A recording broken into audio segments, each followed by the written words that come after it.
Bueno, ahora vamos a ver un hilo de, de Daniel Jiménez, que no sé por qué extraño, no sé por qué extraño motivo no lo tengo abierto.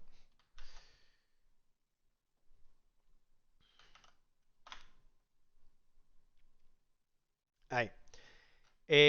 Bueno, Daniel Jiménez es el autor del libro Deshumanizando al varón, siempre recomiendo, ¿vale? Y que ha hecho un hilo, digamos, inventándose un concepto llamado teoría de la violencia propietaria materna, ¿vale? Que es un concepto totalmente inventado y que es un ejercicio teórico, ¿vale? De cómo se podría crear una narrativa, ¿vale? Análoga a la de la violencia de género, pero con mujeres eh, matando a sus hijos, ¿vale?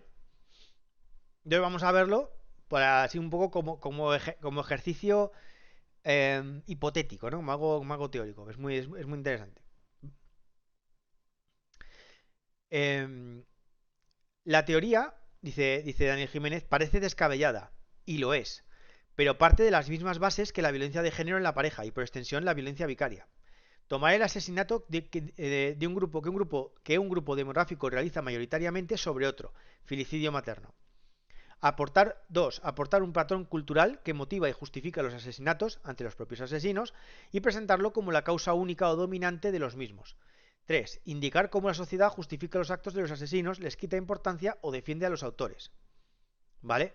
O sea, esto con una violencia de género, la analogía con la violencia de género es claro. Es clara que hay un grupo demográfico, hombres que realizan mayoritariamente sobre otro, mujeres, asesinato, un patrón cultural, que es el machismo, que si es estructural, que si patata, ¿vale? Y que de alguna manera hay una justicia y una sociedad patriarcal que nos respalda, ¿vale?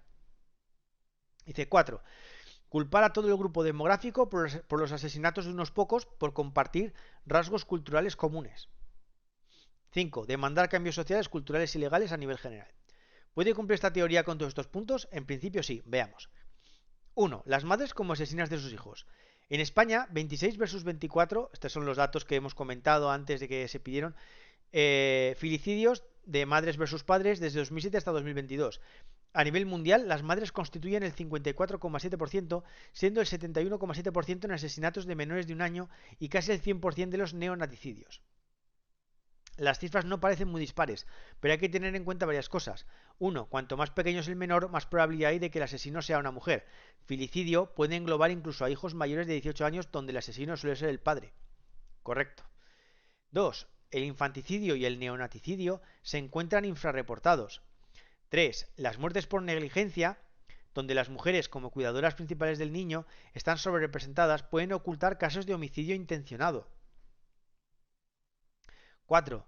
Diane Jackson cita 4 estudios donde se estima que entre el 60 y el 85% de las muertes por maltrato y negligencia se atribuyen erróneamente a causas naturales, accidentales, de salud no explicadas u otras. Un ejemplo son las causadas y no descubiertas por el síndrome de Munchausen por poderes, donde también las mujeres estarían sobrerepresentadas. 5. Se calcula que entre el 10 y el 20% de los fallecimientos por el síndrome de muerte súbita serían en realidad infanticidios. Todas estas afirmaciones que estoy haciendo, Daniel Jiménez enlaza estudios debajo de todas ellas para saber de dónde las saca. El maltrato infantil sin resultado de muerte también sigue una línea similar. En España, según un informe elaborado por el Centro Reina Sofía, la agresora fue la madre en un 64,81% de los casos, algo que concuerda con otros datos globales.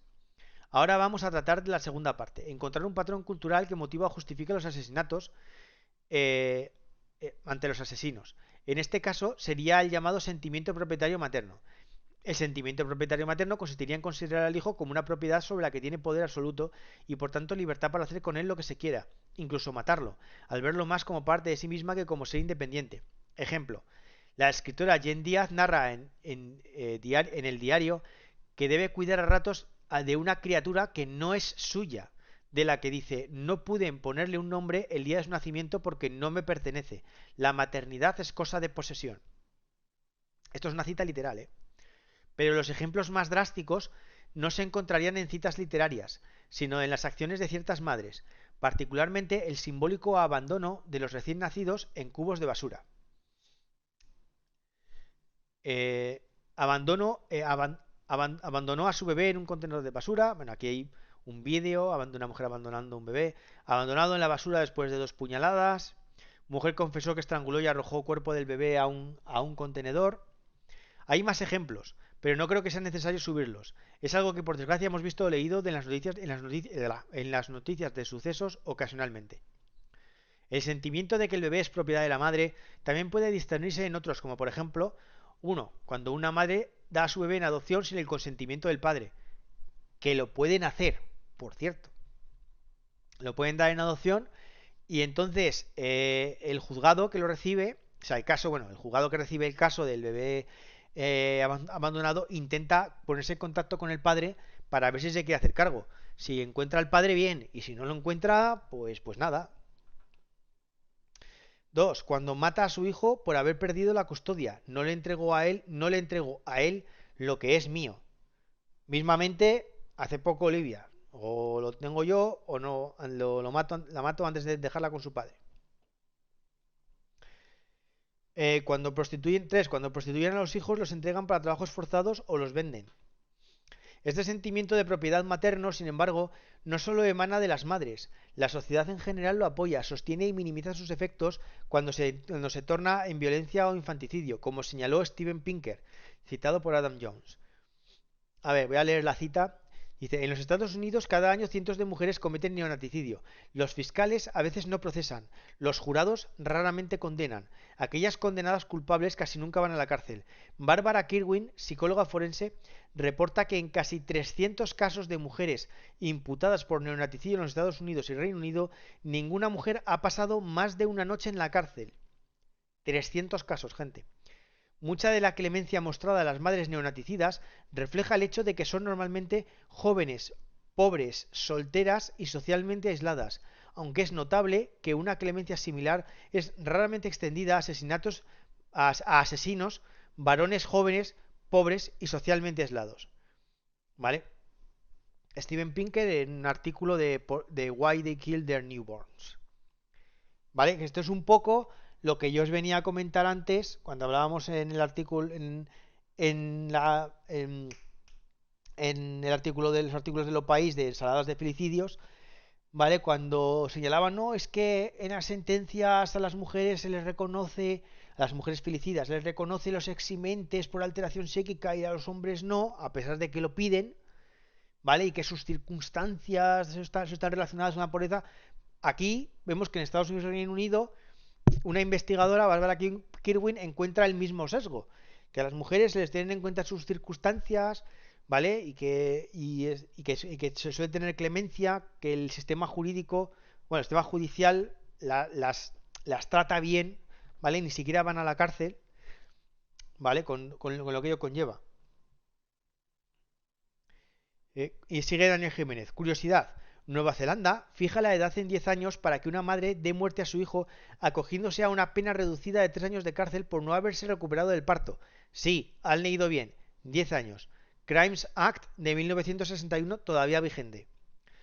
Esto que dice Daniel Jiménez es bastante común en los países de tradición anglosajona, que tienen un delito para madres que matan a sus hijos recién nacidos, que si es por alteración de hormonas o por alteración después del parto y tal, y les dan una pena reducida, ¿vale? En comparación con un asesinato. Desde la academia se ha propuesto que las madres tengan el derecho de matar a su hijo en los primeros días después del parto, como se hizo en la revista de Ética Médica con el artículo titulado Aborto después de nacer, ¿por qué debería vivir el bebé? Ojo, ¿vale? O sea, hay un artículo, ojo, que no en ningún sitio, no es un blog de una loca, no, en una revista de Ética Médica, ¿vale? Y literalmente se titula Aborto después de nacer. O sea, ya el título da para pensarlo un poco. Aborto después de nacer. Derecho al aborto después de nacer. Manda huevos. O sea, no es suficiente con que pueda abortar en cualquier momento durante el parto, hasta los 9 meses. No, el aborto después del parto. Por su parte, la prensa también minimiza el asesinato de menores por sus madres, como el caso de una madre de Girona que mató a sus hijos y después se suicidó. Este hecho se denominó suicidio ampliado, algo que también apoya el sentimiento de posesión. Buenas tardes, Vinicas, bienvenido. No, bueno, no sé lo que es del chat, no lo desconozco. Además, la gente ha interactuado por a través del chat, no sé. Bueno, la violencia propietaria materna se podría definirse así como la violencia por parte de la madre hacia su hijo por el hecho de ser su hijo. La palabra hijo se utiliza aquí para referirse a las víctimas de ambos sexos, hijos e hijas. A efectos legales podría también definirse como toda violencia ejercida por la madre hacia su hijo por serlo, por ser considerado por su agresora carente de los derechos mínimos de libertad, respeto y derecho a la vida. Dado que el problema de la violencia propietaria materna estaría causado por las madres al amparo de la sociedad, sería necesario crear campañas de concienciación e iniciativas educativas con las que erradicar el sentido propietario de la madre y la violencia que éste conlleva. ¿Tienes objeciones a esta teoría? Deberían. Esta teoría de violencia propietaria materna es una fabricación propia, con datos correctos, cuyo objetivo es comprobar si las objeciones resultantes a la misma son similares a las que existen sobre la teoría de la violencia de género. Imagino que las objeciones pueden ser múltiples, pero voy a abordar las dos más obvias. 1. Los hombres también matan a sus hijos y ejercen formas de maltrato similares. 2. Los trastornos mentales derivados del parto. 1. Los hombres matan a sus hijos y ejercen formas de maltrato iguales o parecidas. Esta objeción es comparable a la de también hay mujeres maltratadoras y que matan a sus parejas masculinas, por lo que podemos dar una respuesta similar. Sí, hay hombres que matan a sus hijos, pero, defendiendo esto de la misma manera que se haría con la violencia de género, ellos no lo harían partiendo de un sentido de propiedad, y su crimen no recibe la misma consideración social. Así, no puede registrarse como violencia propietaria materna un crimen que solo podrían cometer las madres debido a la desigualdad de poder que le otorga ser la principal cuidadora de los hijos y el papel encubridor de la sociedad que este mismo estatus le brinda. 2. Los trastornos mentales posparto. Una revisión de la literatura existente en los últimos 40 años determinó que la mayoría de los infanticidios y neonaticidios no están relacionados con la enfermedad mental de la mujer. 3. Podríamos añadir una tercera. La mujer comete más violencia porque pasa más tiempo con los niños. La mujer pasa más tiempo con los hijos debido al sentimiento propietario de la madre. De hecho, hay un término en inglés conocido como maternal gatekeeping. El maternal gatekeeping describe cómo la madre, debido a diversos factores, es la que tiene una puerta figurativa que abre o cierra para incluir o excluir al padre en el cuidado de los hijos. El tiempo invertido tampoco explica el neonaticidio. Bajo este concepto de teoría de violencia propietaria materna, las tres razones y otras que pudieran surgir serían una de las múltiples excusas de la sociedad para disculpar la violencia propietaria materna, verdadera raíz del problema. Lo que se ha hecho aquí, como han visto, es apuntalar todos los datos en una dirección, despreciar explicaciones alternativas y tomar una motivación que existe en los asesinos para determinar que todo filicidio materno obedece a la misma causa.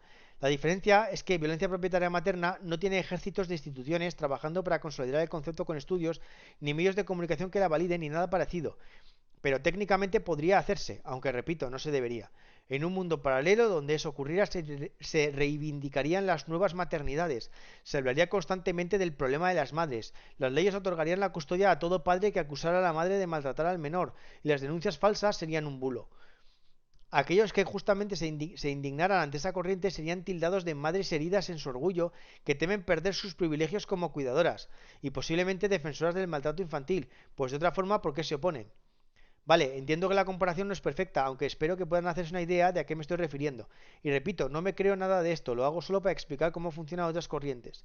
Espero que el espíritu crítico que tienen con esta teoría que acabo de crear sea el mismo que adopten con la teoría de la violencia de género, porque lo que vale para una también debería servir para la otra. Bueno, yo creo que se entiende. ¿Vale? Ha montado todo un chiringuito con datos de verdad, ha aislado los asesinatos cometidos por las madres, niega las y se la ha compuesto para negar las explicaciones alternativas y puff. Y podríamos montar el mismo chiringuito, pero culpabilizando a las mujeres. ¿Vale? Esto pues lógicamente no hay que hacerlo. ¿Vale? Si una mujer mata a sus hijos como herramienta para hacerle daño a su padre, pues debe recibir un castigo ejemplar y el mismo que si un padre pues mata a sus hijos para hacerle daño a la madre. ¿Vale? que ocurran más de un sitio o de otro, bueno, pues se aplicará más de un sitio o de otro, ¿vale? Pero no, entonces está bien estudiar los asesinatos cometidos con el objetivo de hacer daño al otro miembro de la pareja, pero no tiene sentido excluir a en este caso, a las madres como agresoras, simplemente porque patata, ¿vale? Porque, como decía en el artículo de Lo País, es que con lo de los hombres es estructural. O sea, palabra comodín.